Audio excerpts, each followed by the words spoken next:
मुंबईमध्ये टँकर चालकांचा संप सुरू आहे, तर टँकर चालकांच्या मागण्यांबाबत तोडगा काढा अशा शब्दात मुख्यमंत्री देवेंद्र फडणवीसांनी पालिका आयुक्तांना निर्देश दिलेत। टँकर चालकांच्या संपाचा मुंबईकरांना मोठा फटका बसतोय, तर तोडगा काढण्यासाठी आता मुख्यमंत्री देवेंद्र फडणवीसांनी निर्देश दिलेले आहेत। मुंबईमध्ये सध्या टँकर चालकांचा संप सुरू आहे आणि टँकर चालकांच्या विविध मागण्या आहेत, त्या मागण्यांबाबत लवकरच तोडगा काढा अशा शब्दात मुख्यमंत्री देवेंद्र फडणवीसांनी पालिका आयुक्तांना निर्देश दिलेले आहेत। टँकर चालकांच्या संपाचा मुंबईकरांना मोठा फटका बसतोय।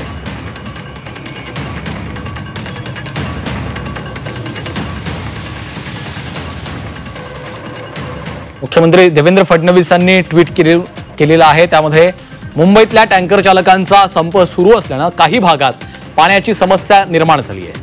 उन्हाळ्याचा काळ पाहता ही स्थिती अशीच राहणं योग्य नाही, त्यामुळे बदललेले नियम आणि टँकर चालकांच्या मागण्या यामधून सुवर्ण मध्य साधत सामान्य जनतेला त्रास होणार नाही या दृष्टीने तातडीने तोडगा काढावा असे निर्देश मुंबई महापालिकेच्या आयुक्तांना दिले आहेत, असं मुख्यमंत्र्यांनी ट्विट करून म्हटलेलं आहे।